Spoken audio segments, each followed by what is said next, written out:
Thyroid problem ഉണ്ടെന്ന് പറഞ്ഞാൽ പലപ്പോഴും സർജറി മാത്രമേ ഒരു ഓപ്ഷനുള്ളൂ എന്നാണ് പലരും കരുതുന്നത്.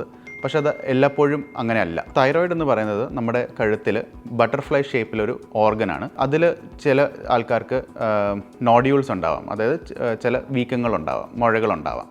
ഈ മുഴകൾ കാരണം കഴുത്തിൽ ചെറിയ അസ്വസ്ഥതയും കോസ്മെറ്റിക് പ്രോബ്ലംസും ഇഷ്യൂസും ഉണ്ടാവാനുള്ള സാധ്യതയുണ്ട്. ഇതിൽ ഗുഡ് ന്യൂസ് എന്താണെന്ന് വെച്ചാൽ സർജറി കൂടാതെ നമുക്കിതിനെ ട്രീറ്റ് ചെയ്യാൻ ഇപ്പോൾ നമുക്ക് സാധിക്കും. ഇൻ്റർവെൻഷണൽ റേഡിയോളജി ട്രീറ്റ്മെൻറ്റ് ഓപ്ഷൻസ് ആയ radio frequency ablation, microwave ablation, ethanol ablation അല്ലെങ്കിൽ തൈറോയ്ഡ് ആർട്ടറി എംബോളൈസേഷൻ, ഈ 4 ട്രീറ്റ്മെൻറ്റ്സ് കൊണ്ട് നമുക്ക് തൈറോയിഡിലെ മുഴകളെ നമുക്ക് ചികിത്സിക്കാൻ സാധിക്കുന്നതാണ്. ഇതെല്ലാം ചെറിയ നീഡിൽ ബേസ്ഡ് പ്രൊസീജിയേഴ്സാണ്. അതുകൊണ്ട് ഇതിന് ജനറൽ അനസ്തീഷ്യയുടെ ആവശ്യമില്ല. ലോക്കൽ അനസ്തീഷ്യയിൽ തന്നെ നമുക്ക് ചെയ്യാൻ പറ്റും.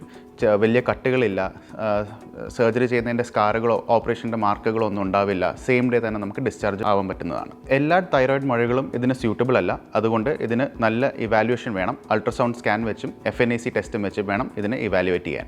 കഴുത്തിൽ മുഴകളുണ്ടോ, സർജറി അവോയ്ഡ് ചെയ്യാൻ തോന്നുന്നുണ്ടോ, നിങ്ങളുടെ ഏറ്റവും അടുത്തുള്ള ഇൻ്റർവെൻഷൻ റേഡിയോളജിസ്റ്റിനെ കൺസൾട്ട് ചെയ്യുക.